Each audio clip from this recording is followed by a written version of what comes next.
ماضی میں 2 بار پاکستان کی معیشت کو اپنے پیروں پر کھڑا کرنے کے کھوکھلے دعوے کرنے کے بعد بغیر کچھ کیے بھاگ جانے والے وزیر خزانہ شوکت ترین ایک بار پھر شیخ چلی کی طرح بلند شرح نمو اور صنعتی انقلاب کی نوید سنا رہے ہیں۔ لیکن ناقدین کا کہنا ہے کہ جس طرح ماضی میں ان کے دعوے غلط ثابت ہوئے، اسی طرح اب کی بار بھی شوکت ترین کوئی چمتکار دکھانے کی پوزیشن میں نظر نہیں آ رہے اور شاید وہ تیسری مرتبہ بھی بھاگ جانے کا ہی فیصلہ کریں۔ واقفان حال کا کہنا ہے کہ شوکت ترین عملی طور پر وزیر خزانہ بننے سے پہلے ایک ریٹائرڈ زندگی گزار رہے تھے اور انہوں نے بڑھتی عمر اور خرابی صحت کے باعث اپنے سلک بینک کے معاملات بھی اپنے چھوٹے بھائی عظمت ترین کے حوالے کر دیے تھے۔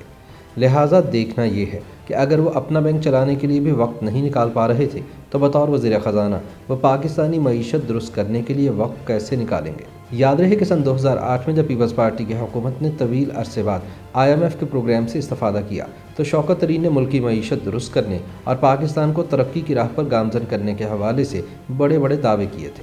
انہوں نے یہاں تک کہا تھا کہ اب ہم معیشت کو اس قدر مستحکم کر دیں گے کہ آئندہ کبھی ہمیں IMF سے قرض لینا ہی نہیں پڑے گا۔ انہوں نے مزید فرمایا تھا کہ اگر میں یہ کام نہ کر سکا تو وزارت چھوڑ جاؤں گا۔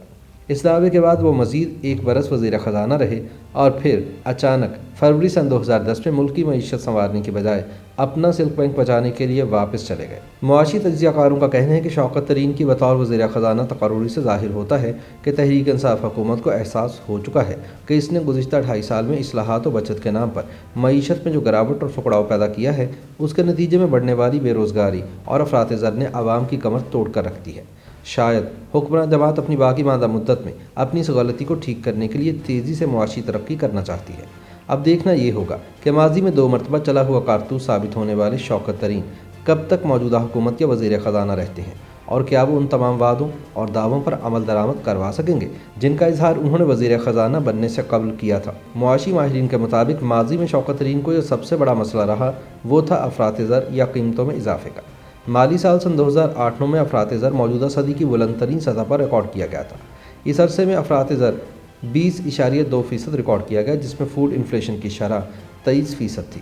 افراط زر کی اس بلند ترین شرح کے باعث اس وقت کی governor state bank Shamshad Akhtar نے بنیادی شرح سود میں تیزی سے اضافہ کرتے ہوئے اسے 15% کر دیا تھا۔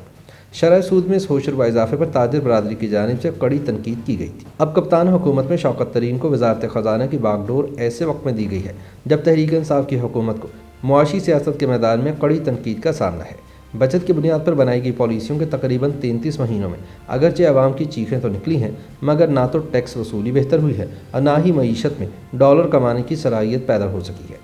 شوکت ترین نے گزشتہ 2.5 سال سے جاری بچت کی پالیسی کے بجائے معیشت میں توسیع پسندانہ عزائم کے ساتھ عہدے کو سنبھالا ہے۔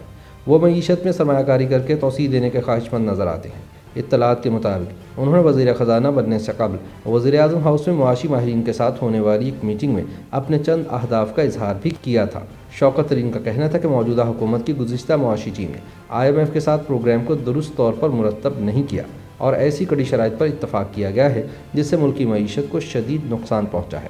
شوکت ترین کے مطابق جب افراط زر 7% تھا تو اسٹیٹ بینک نے بنیادی شرح سود 13.2% کر دی اور ڈالر کو 168 روپے تک لے گئے، جس کی وجہ سے کرنٹ اکاؤنٹ خسارے میں تو کمی ہوئی مگر ساتھ ہی بجلی، گیس، پیٹرولیم مصنوعات اور دیگر اجناس مہنگی ہو گئیں۔ ان کا کہنا ہے کہ اگر یہ اقدامات اٹھانا تھے تو بتدریج اٹھائے جاتے اور آہستہ آہستہ بوجھ کو عام آدمی پر منتقل کیا جاتا۔ اب سوال یہ ہے کہ کیا شوکت ترین معیشت کی موجودہ صورتحال اور معاشی فیصلوں میں 180 درجے کے تضاد پر گورنر اسٹیٹ بینک کو راضی کر پائیں گے؟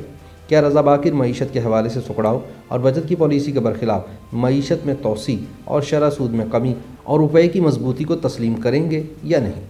معاشی ترقی کے حوالے سے شوکت ترین کا کہنا ہے کہ پاکستان کو ترقی یافتہ ملک بنانے کے لیے آئندہ 20 برسوں میں اجتماعی مجموعی ملکی پیداوار یعنی GDP میں 6 سے 8% تک ترقی کرنا ہوگی۔ دوسری جانب اگر PTI کے معاشی منشور کا جائزہ لیا جائے تو پتہ چلتا ہے کہ عمران خان کی ٹیم نے قوم سے معاشی ترقی کا کوئی وعدہ کیا ہی نہیں تھا۔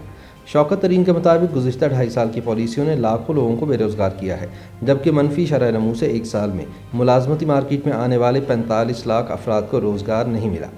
اگر معیشت کو بغیر کسی ترقی کے چلانا ہے تو GDP میں کم از کم 2% اضافہ کرنا ہوگا۔